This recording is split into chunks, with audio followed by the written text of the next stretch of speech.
On you at the gallery, and if you haven't seen it, all of you are welcome to come after the talk, which will be an hour.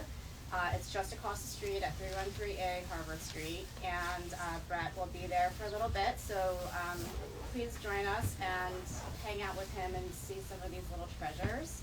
I'm going to introduce Courtney Harris and Brett Angell very briefly with their bios, and then I'll hand it over to Courtney, who will facilitate the talk, and then we'll have about 10-15 minutes at the end for questions. And I just wanted to let everyone know that our next opening is March 1st, a Friday at Praise Shadows. It'll be our only group show of the year. And if you are not on our list, please come by the gallery or go on our website and sign up so that you have info on the opening.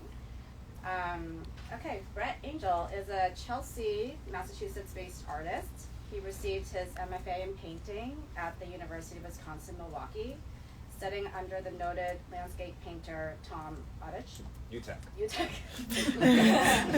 I should have asked you. Angell often travels internationally in his job as a museum professional for the MFA Boston, most extensively in Japan, North America, and the Netherlands. Influences from Japan and the Netherlands in particular have informed his collages and paintings. He hoards precious materials and decorative papers from his favorite shops and flea markets throughout the world, storing them in his studio until a specific project calls for their use. Angell's work is in the permanent collections of the Chazen Museum of Art in Madison, Wisconsin, the Springfield Art Museum in Missouri, the Sioux City Art Center in Iowa, and the MFA Boston, where his collages were recently exhibited with Joseph Cornell's work. His collages were included in the 2022 Praise Shadows group exhibition, Little Windows. Courtney Harris is Assistant Curator of Decorative Arts and Sculpture, Art of Europe at the MFA Boston. Her exhibitions about the history of miniature objects, tiny treasures, the magic of miniatures, is on view at the MFA through February 24th. What's the actual close date? Closes the 11th. February 11th. So we have just a few days to get there if you haven't seen it yet, but it's amazing, and the mounts were made by Brett, and they're really amazing, and has an accompanying catalog. Her projects in recent years have included gallery renovation projects, including the French Salon Period Room reinstallation, which is my favorite space at the museum, and a new suite of galleries dedicated to Dutch and Flemish arts. She received her MA from the Curator Institute of Art and her BA from Johns Hopkins University. Thank you so much, and can't wait to hear you guys talk. Thank you, Ing, and thank you, Jana, for organizing this talk. It's so exciting to be in conversation with Brett. I thought maybe you should just start by saying why you thought we would enjoy being in conversation about this exhibition. Sure. Let me also briefly just thank Ing for the opportunity to show this work at the gallery, and thank Shemayam and Jana and Matilda, who I haven't seen yet today, but they all are amazing. And I've been doing this a long time, and I've been in quite a few galleries over the years, and definitely Praise Shadows is a very unique, special place, and I'm very proud to be able to show there, so thank you so much. And also thank you, of course, Courtney. Courtney and I work a lot, which I guess we'll just go right into. Courtney and I work together at the MFA and work on many projects, and most recently worked on the Dutch gallery renovation. But I thought it would be fun because of that and many other reasons, because Courtney and I work together so much, and I think she has a really good sense of humor, which I always appreciate for museum professionals. And there are other curators here as well, and I think you'll agree that you really need a sense of humor to be able to survive in that crazy environment. And so I thought, and when we talk, I think we always seem to see things kind of in a similar way, and so I thought it would be interesting that. And also, I should also say that Courtney, I just kind of asked her out of the blue, and she was very enthusiastic about doing it, and I think it's because probably most of the time the artists that she works with have been dead for millennia, what centuries, whatever. So never even knew their name. You know. And again, she recently, the Tiny Treasures exhibition was hers, and she was telling me how excited she was that she actually got to talk and work with a couple living artists. So This seems like a great opportunity. Definitely. And seeing the gallery installation there has been really exciting, and to have an opportunity to visit you in your studio and see the works in process before they transfer to the studio. Ing spoke a little bit about some of the influences, but do you want to just tell us a little bit about how this series came to be and about how long you've been working on it? Sure. So I basically, the very inkling starting point for this was during the pandemic shutdown, so really in 2020. And I was furloughed for work from the museum for about 5 months, which in retrospect was great. At the time I was like, oh God, am I gonna get my job back? But it was great to be a real full-time artist in my studio that whole time, and so I totally took advantage of it.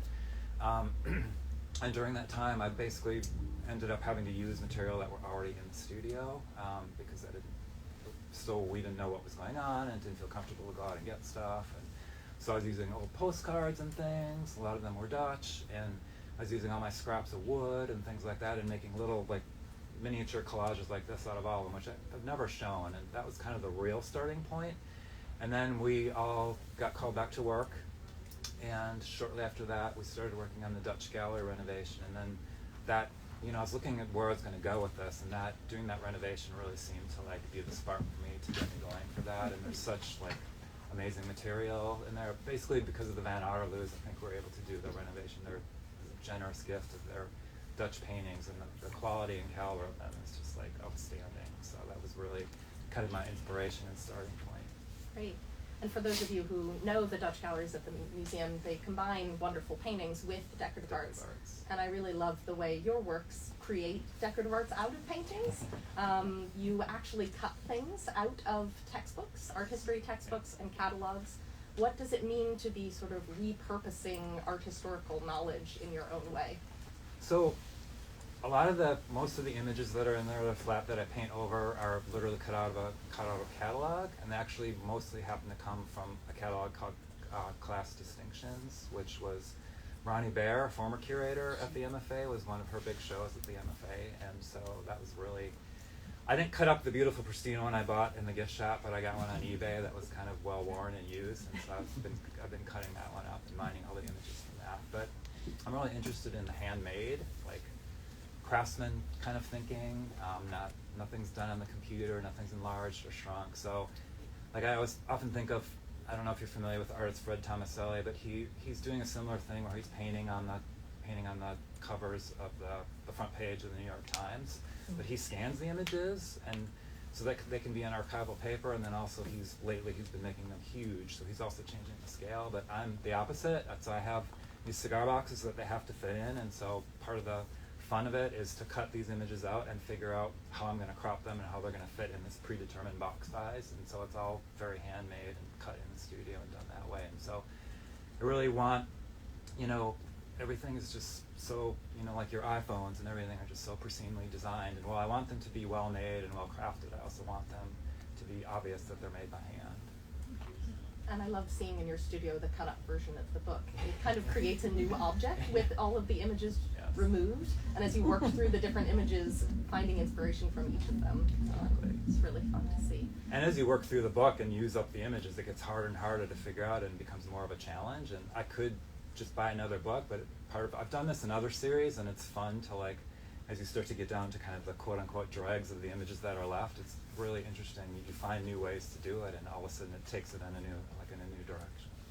And you work in painting yourself, watercolor, gouache, but thinking about Dutch painting, it's often very precise and very detailed. Have you found that your own painting style has changed or adapted in any way in response to that? It's interesting that you ask that, because I've recently gone back to my gouache paintings, which is basically I have like 3 different kind of things that I jump around in my studio, and I've noticed that they've gotten really, not tight, but more refined and way more layered and colored and less brushy, I guess, if you want to say.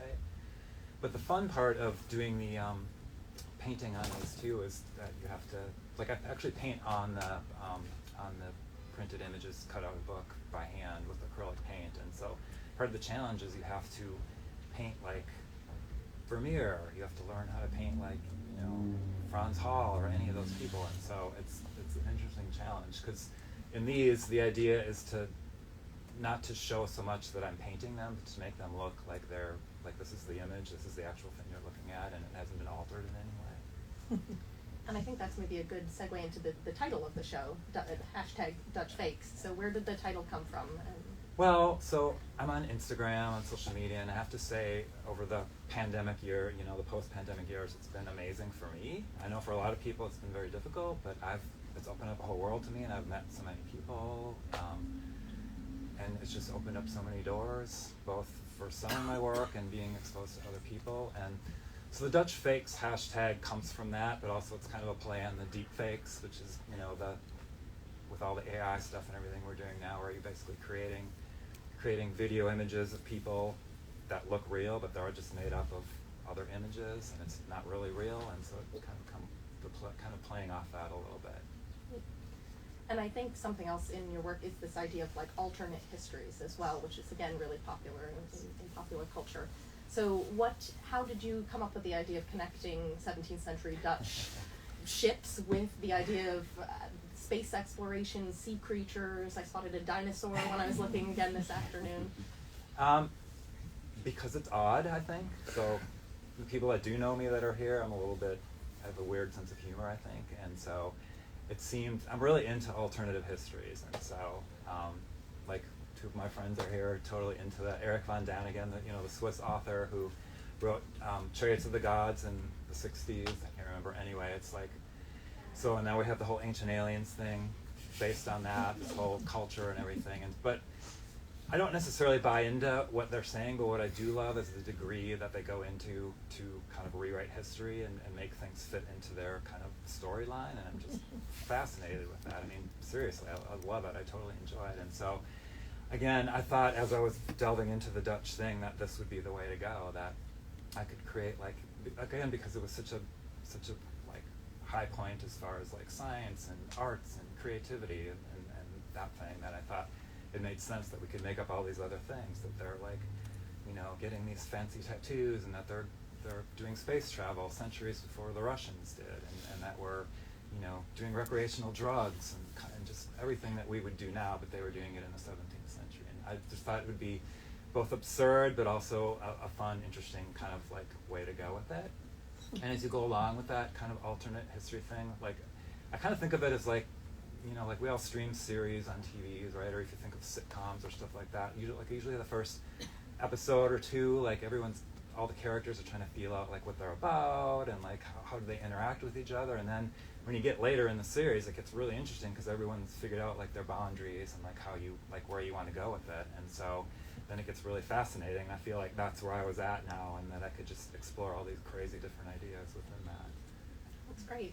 I was thinking about it too, and I love the way that you kind of transposed the sea for the sky, that the boats that they would take to explore the ocean and the world around them, but then they're actually transposed into the sky, and there's always things sort of floating in your works of art. Can you speak a little bit about how that So it's part of the like science fiction part of it for me too, is that I would just think that they were using these ships to travel in the ocean or whatever, in the water, in the North Sea, that they would figure out a way, like if they figured out how to get into space, then they figured out a way to like, somehow do an anti-gravity thing or something and be able to have these ships. In fact, there's one image in there that's called like a passive launch, and that rather than using a rocket like we still do today, that they were using some kind of anti-gravity way to slowly, it would take time that the ship would slowly get up into the Earth's atmosphere and go that way. And so it just goes from there, and it's all the crazy stuff, like in my kiddom, like I loved, all the Japanese, like the kaiju, the monster Godzilla movies, and Godzilla versus King Kong, and Godzilla versus the Smog Monster, and Godzilla versus Mechagodzilla, and all those.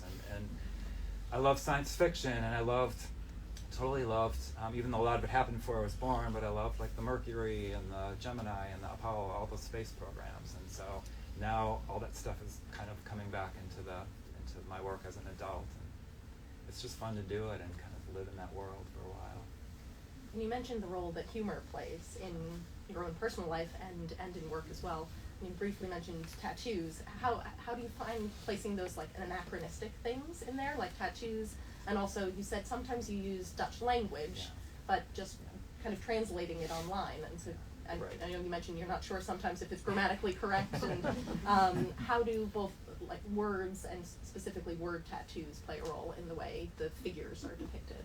So it's interesting, I've started using words in my work here and there, and in fact in my gouache paintings, which again I haven't shown this particular series, but I've used very specific, actually incorporated the words and the typeface into the paintings themselves, which I'd never done before. But for this particular series, very early on I was giving them, I started kind of with the portrait idea, like these alternative history portraits, that I was making these crazy portraits that we didn't know about because they're kind of lost in art history, because art historians, I felt like this was a story I made up in my head anyway, that they were so kind of weird, like with people with facial tattoos, that they couldn't figure out where to put them in there, so they just kind of like, oh, we're going to just put those over here and not worry about them. And so, you know, maybe like we always hear, somebody discovered them in their attic and they've been up there for hundreds of years or whatever. Look at this amazing painting that, you know, Rembrandt did or something like that. And so I was thinking along those lines. But as far as the Dutch language, so when I first started the series, I was doing these portraits and putting tattoos on them, but trying to make them kind of silly and absurd. So like there's I think the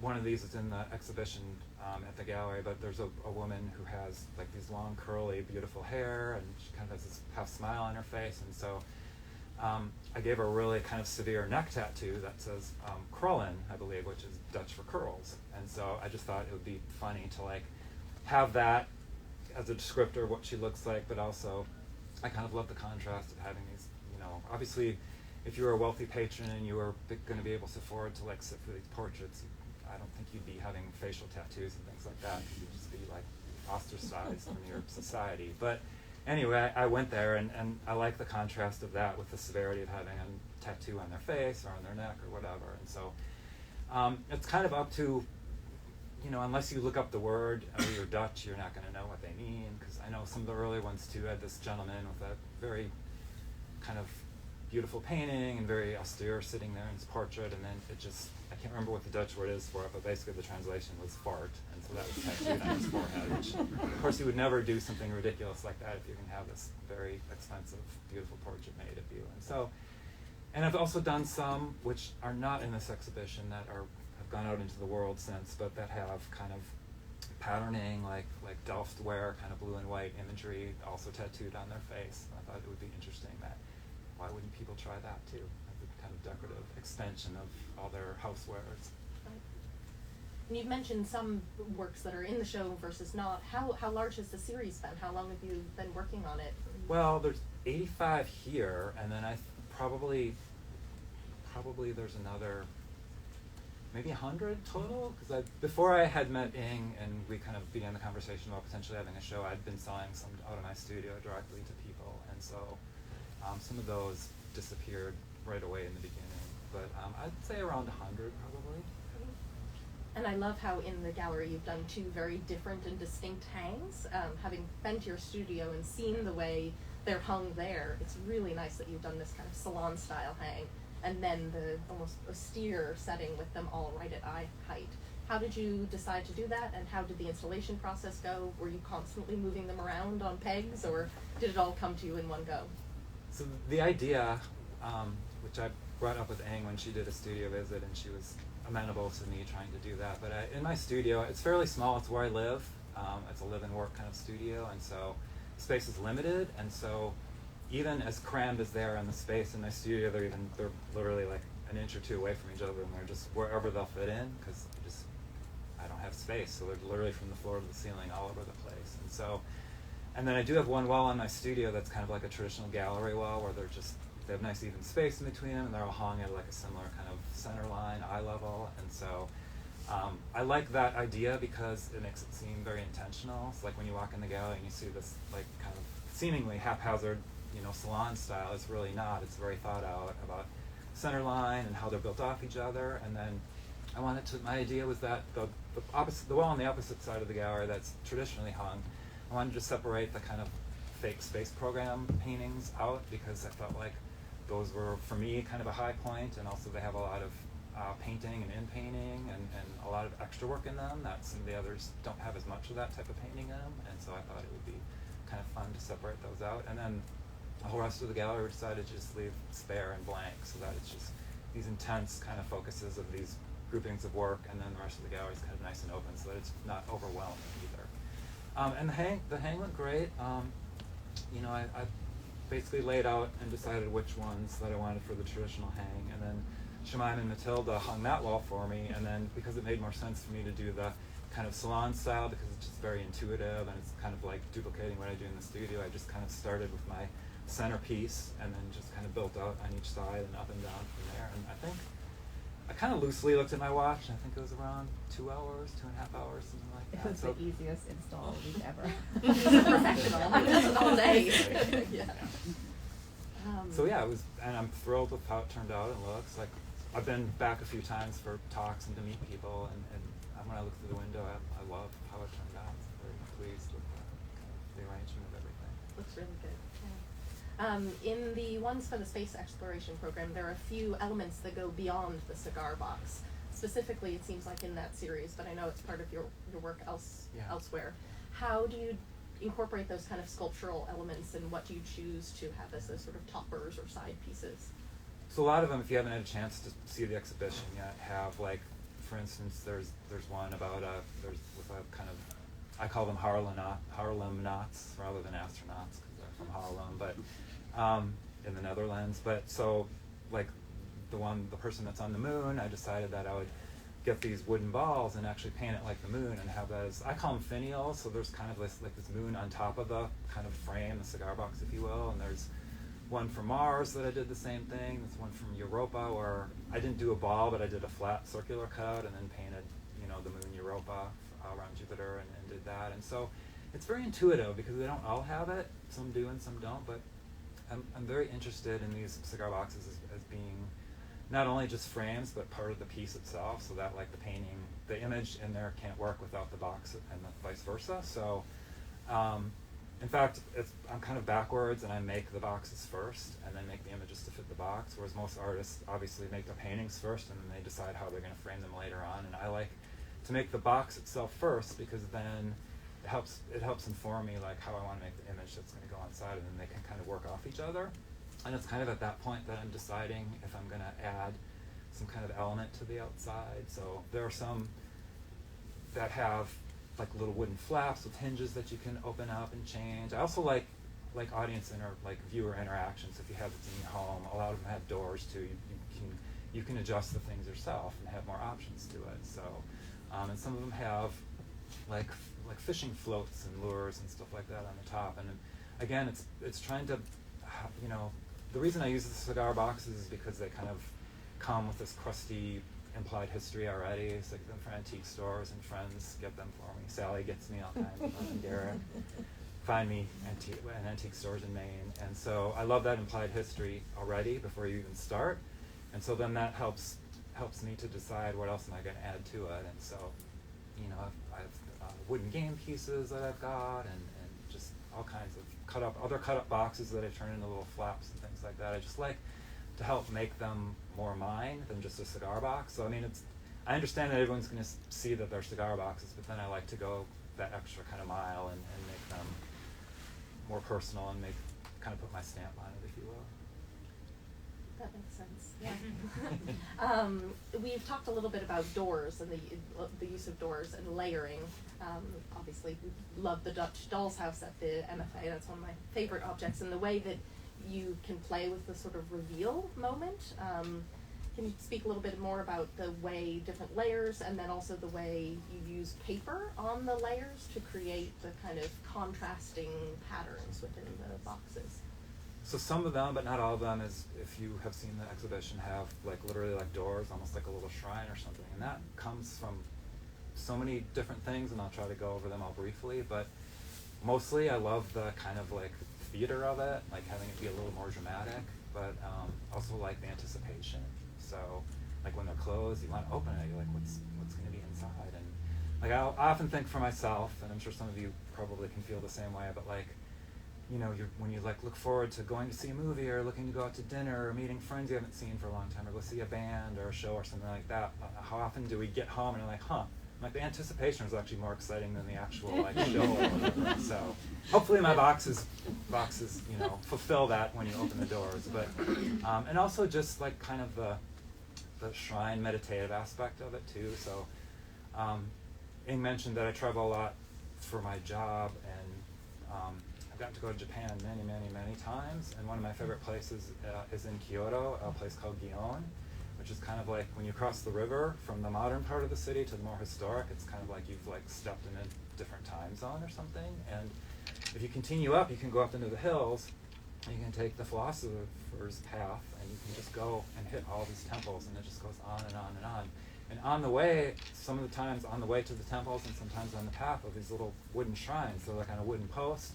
There's a little wooden thing built, and they often have doors, and you'll find little gifts, like little oranges and things, and candles and things like that people put on there for their prayers or whatever it is. And so I love that aspect to it, to make them feel very kind of solemn in a way, especially when there's silly things going on in the insides, and then you have that additional layer as well. And then Courtney mentioned the decorative papers. I also, in some of them, some of the early ones and some that are in here, I collect decorative papers when I go on my trips to my favorite paper stores, mostly in Japan. And I love the kind of the raucous nature of just pushing all the patterns up against each other and just having this kind of clashing of all these things. And part of the other thing I love about the doors is some of them have double sets of doors, some of them have like bifold double sets of doors, and so what I really enjoy about that is you have all these options now. Like you can have it wide open, you can have only half of it closed, you have, like if it's a porch, you have half the face, but then the other half of the door is partially closed, and you have this beautiful decorative paper, and you can just play off all these things, and you can, in a way, create like different kind of views or compositions for yourself. And I just love the idea of when they go out into the world and they end up in someone's home, that now they have these options to kind of give it an extra life for themselves too. You mentioned a bit about the finials and elements that you add on the side. I noticed when we were in the studio that you'd started to work a bit more in the sort of sculptural ones involving buttons. How would you say this series has been evolving? About nearly 200 works. It's quite a long process, and must be some changes over time. Yeah, so kind of what happens is it goes in and out, peels in and out, and so I mentioned that I have like a couple different kind of modes that I work in my studio, and so one is the kind of collage assemblage, which is in the show. The other is gouache paintings, which are on these little paper panels I make, but are also framed in like wooden and found frames. And then the third thing I do is just get an opportunity to go up to Maine a lot and just do plein air painting, like very traditionally, but the idea is to just go out and capture the light or the weird weather effects or all the kind of crazy things that happen up there when the weather like goes AWOL. And so those are kind of the three different things. And so when I started the series, it was literally just the portraits, and then I had kind of felt like it had run its course and stopped. And then I think around that time, Ing had come by to do a studio visit, and she was really responding to those, and we talked about them a lot, and that kind of got me reanimated. I'm like, oh, maybe I'll look at these again.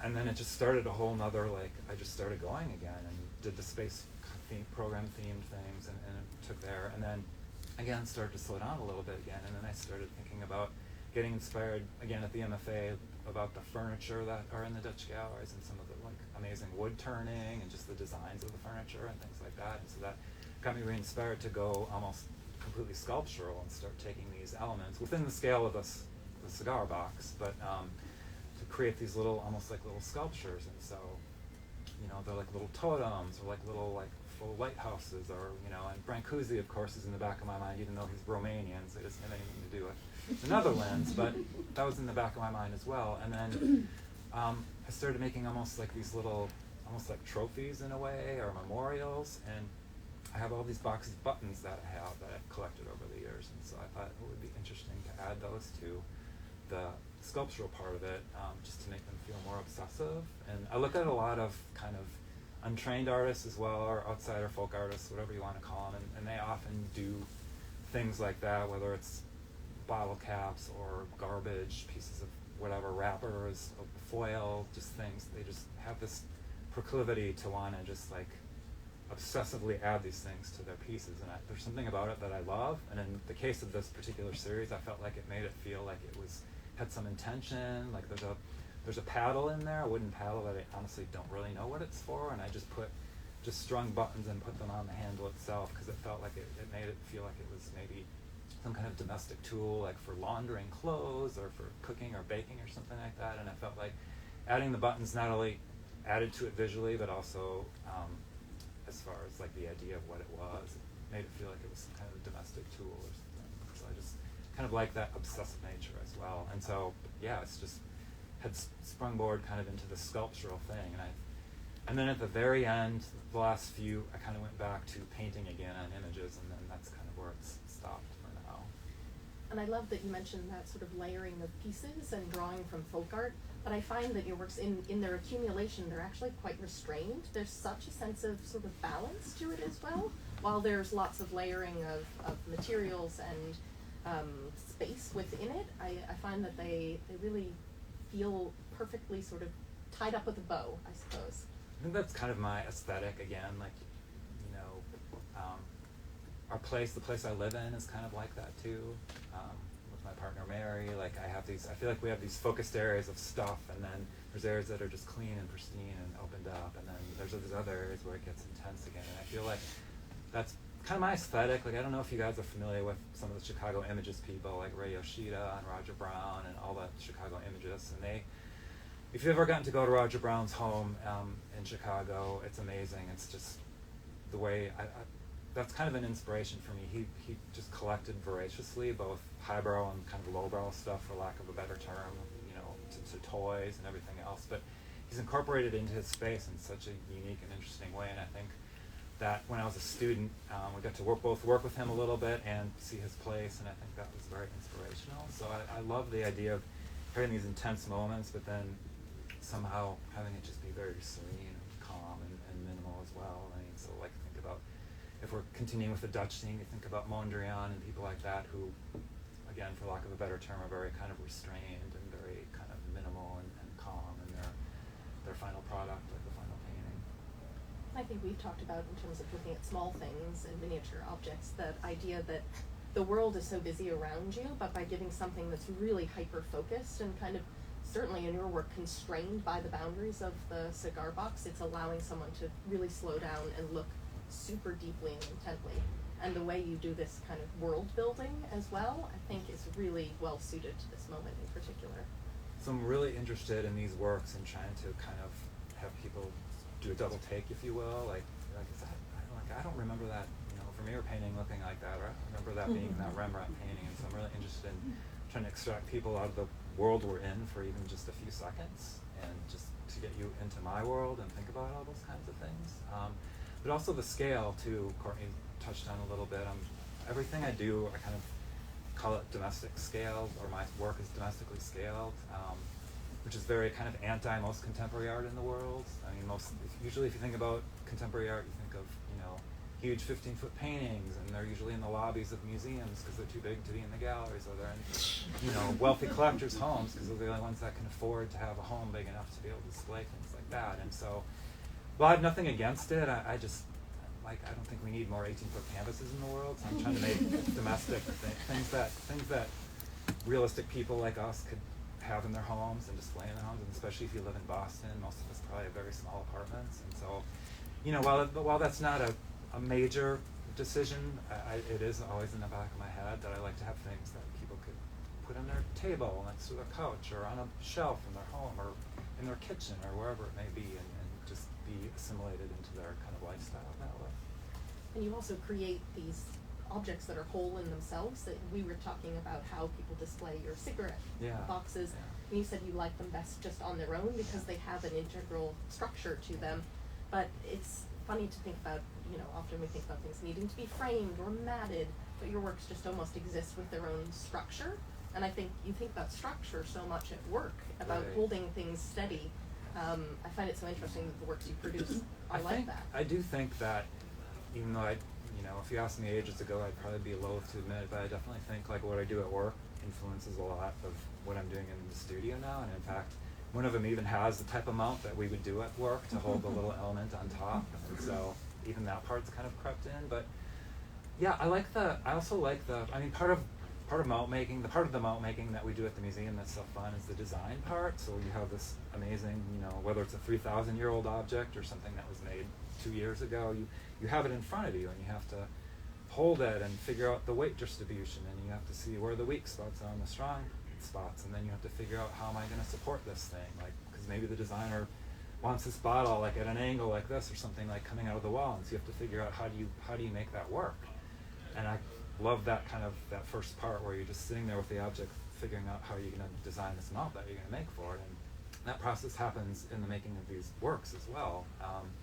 You know, once you get the story going, you have kind of general parameters that you work within, but then within those parameters, you can just, like, the world is your oyster. I mean, it's like Jasper Johns, completely nothing to do with this work, but, you know, he's set such rigid parameters in the kind of media or the subject matter that he works in, but within these, like, strict parameters, he just is so inventive. And so I feel like when you set these, and same thing for like movies that break out, you know, like you think about Pulp Fiction or other things like that, where the directors are kind of starting out and they don't have a lot of money and they don't have a lot of resources, and they are so inventive because of those restraints. And I feel like later on, you know, same thing with like George Lucas, like Star Wars and Empire Strikes Back are probably the most interesting ones. And then once he started getting wealthy and every resource was available to him, then you had all the prequels and all the boring, like, just like tedious, like, you know, you can do whatever you want. And just, I feel like those restraints really help your brain to go and help you work harder to make something a little more interesting. And I think they make a really interesting experience for the viewer and someone to possess at home as well. I hope so. Thinking about different things that you might find in the Dutch galleries or any books, it's interesting, those of you who know the MFA and the class distinctions book that you cut lots of things out of. It's a lot of people, a lot of figural things. I notice a little bit of still life. There's some flowers, some floral elements. But I wonder what your work would have been like if you'd used a book that was all architectural scenes, like scenes of Dutch cities. It's interesting that you bring that up, because I had thought about that would be the next place I could go, or like Dutch still lifes, of course. But then I was thinking in my head, well, it's gonna be so hard to make that work, because if you think about a kind of traditional Dutch still life of like a vase of flowers or something, and they have the little droplets of condensation, the little insects hidden in there, and maybe a piece of food or something, and it's so busy as it is. I didn't feel like I could add something to that to make it mine. I felt like my stuff would just be lost, and people would be like, oh, he just cut a picture out of a book and this is the still life or whatever. And so I guess I didn't go that route. And as far as the architecture, that's an interesting point, although some of the early ones do have some cityscapes and architecture. One of the early kind of space program ones I had was it's in a huge square with all these people around, and then I have basically like a big gantry with a rocket there with all kinds of steam and everything coming off it, and it's gonna, you know, they're gonna launch from the square eventually. And so I did use architecture in that respect, but you're right that I haven't taken it like in a more sculptural way. I would actually make them like almost like a mini facade or something. Maybe that'll be the continuation of the series. There we go. I think you're really right about the still lifes. Paintings of flowers, they could look like they're any date, whereas the images of the people, they really look 17th century Dutch, and I think they're like instantly recognizable, which then also I think primes your eye to see the differences really clearly. I'm thinking of the Terbour with the woman with the guitar, with the amp as well. I think it's great because it's so instantly recognizable as both 17th century Dutch and then with this intervention that you've created on top of it. So that's really again, trying to kind of stop people in their tracks or have them do a double take by having that, like that particular image is a personal favorite of mine, because just her stance. And so that's again part of the design process, like when you're looking at what you're going to do and thinking about what you're going to do. And I saw that image of her and I had all kinds of ideas, like, you know, was I going to maybe paint the top of her clothes off so she was naked on the top or something? I just didn't know what I was going to do. And then I thought, oh, she's like in a perfect stance, like I'm going to put that, you know, Gibson Les Paul on her and just put an amp and everything. And so I kind of went and figured it out. Like I took some tracing paper and drew the kind of outline of the guitar and how I wanted it, and then saw how I could fit it in an image, and then kind of went from there. And sometimes they just work like that, like her stance and everything, and she has the little servant behind her kind of adjusting the strap or plugging in her guitar, and then there's a little Marshall amp like kind of sitting on the chair with a little dog sniffing around at it to like see what it is. And I just like that, like being able to take an image from the 17th century like that, which is beautifully painted, by the way. It's a beautiful painting just in and of itself, because there's this, what's not in that scene is there's this little boy coming in that's just like dressed to the nines with like these fancy socks and garters and everything on, and that I didn't even use that part of it. So but it's really trying to do a mashup of history and contemporary stuff, and also to help, not that any of these artists need my help, but I feel like it helps gives these paintings a new life in a way, and a new chance in 2024 to like maybe you know, have some kid come along and say, oh, look at this, like, this is really cool, and then maybe they'll look at the paintings and look at some more Dutch stuff, and so I kind of like that aspect of it too. It's giving it like a fresh suit of clothes or something like that. Yeah, repurposing to make it more relevant too. Yeah. Relevant and approachable. Certainly, I mean, we were talking about the approachability of the series before. I think it is really approachable because there's, as we said, there's interior spaces. They're small scale. I think that's one of the things that's really wonderful about it.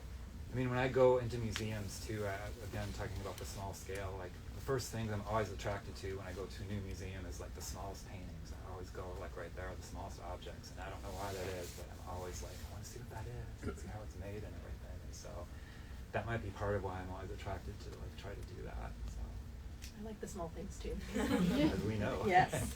So I think we've touched on most of the things we were hoping to talk about. Is there anything that we've missed while we're talking about that you wanted to say about the series? Or about what it's meant to have? I guess the other thing we hadn't, I mean, it's just an aside, but you know, I mentioned that I kind of do these different aspects within my studio, like the plein air watercolors and the gouache painting. And the one thing that is interesting that I noticed in this series, and then about 10 years ago, maybe 8 or 9 years ago, I did a whole series of kind of mermaids for adults. So there were a lot of seascapes, but there were also mermaids in domestic scenes. I had them like in Vermeer's Dutch interiors and things like that, and noticed that I was really doing a lot of painting, and I realized in that series and now in this one too that I'm all of a sudden the world of collage and assemblage are kind of merging with my painting. So that was kind of a new discovery for me, that maybe these two things are like coming together in a new way for me. So it's kind of a nice little unexpected discovery to have that happen. And you said you're working more in gouache at the moment. I'm back to gouache at the moment because so the reason I had all these different aspects is because, like, let's say I was doing the collage and it just starts to get stale, or you run into a roadblock or something, and so then I just switch over to painting and I'm just immediately rejuvenated and going into that. And then same thing, like after you're painting for 6 months, you might be like, all right, I'm starting to like slow down with this, and then you go back there, and I'm realizing now from what we just talked about previously is that maybe these things have been informing each other, and I just didn't realize it at the time. Then I'm like, oh, I could try something from that over here, and that helped kind of rejuvenate it. So that's how I've always kept, like, you know, you hear of artists, like artist block and stuff like that, and I feel like since I've been doing this, I haven't really had that. Like, it's just easy to switch back and forth between them now. By having different modes, you can cycle through different moods, I suppose. Exactly. Like it's your different parts of your personality or something, if you will. And you prep the cigar boxes in advance. So I think you showed me you have a bunch of them in reserve. Exactly. So they're sort of ready when inspiration strikes. Right. And so like when my friends, Sally and Gareth, get me boxes and things like that, I'll take them to work.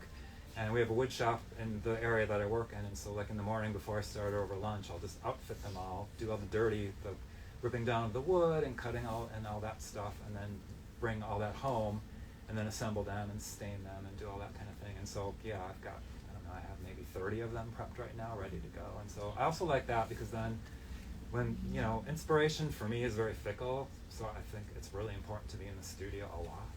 And so that's how I get over the inspiration part of it. Like if you're in the studio all the time, it's really easy to stumble across like good mistakes, if you will, or figure out like where you want to go or what you want to do. And so I think that's part of it too. And so I always want to have stuff ready in case I'm like ready to go. I'm like all of a sudden I get on something, then I've got these 30 boxes ready to go, and I can just go. And it was the same thing when I was doing the cigarette package collages too.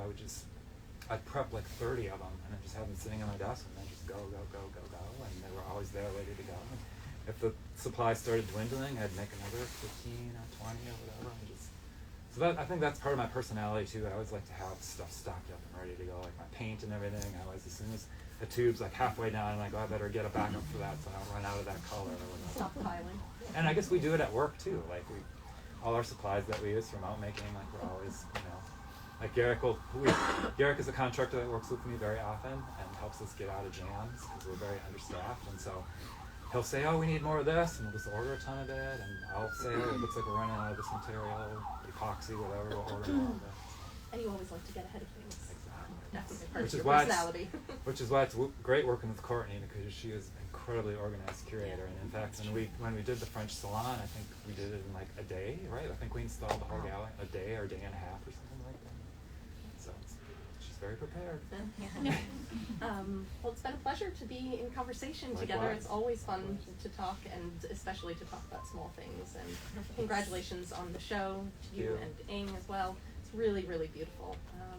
So I think we can take some questions too, and then we'll go over to the gallery afterwards and be there. Yeah, Courtney and I will definitely go over and hang out for a while at the gallery too. If you want to continue a conversation or whatever, feel free to come on over. Thank you. Any questions? Yeah? Yes? So this is a rather random question, but I'm curious. When you go in the studio, do you like quiet? Do you listen to podcasts? Do you have music?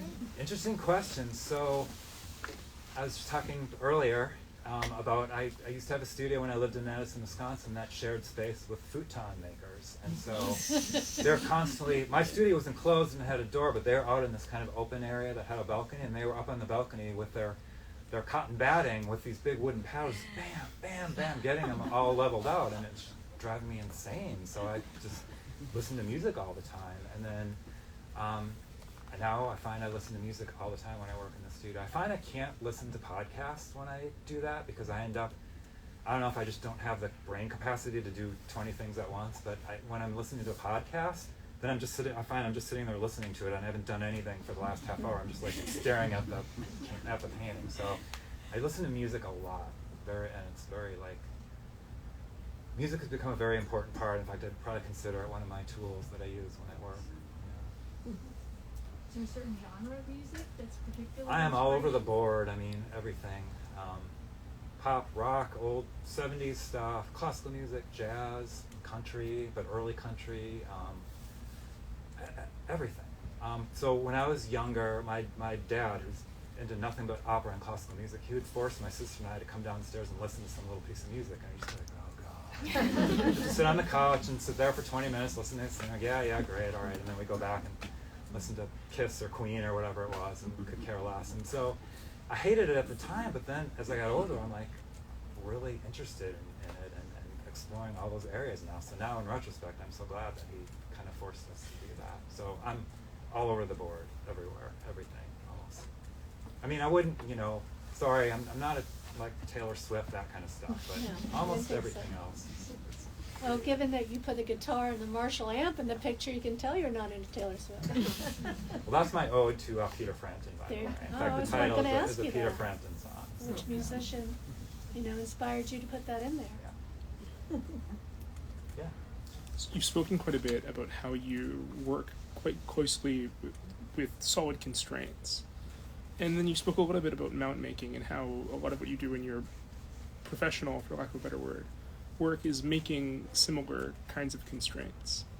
I work in biophysics, and what that is very much so looking at the kind of constraints that our understanding of life is and has. And I very much so empathize with what you're saying about how artists that work within very tight constraints often end up having the most inventive work. So I'm quite curious, when you're starting a new series or a new project, how do you go about selecting the constraints that end up very much so informing your work?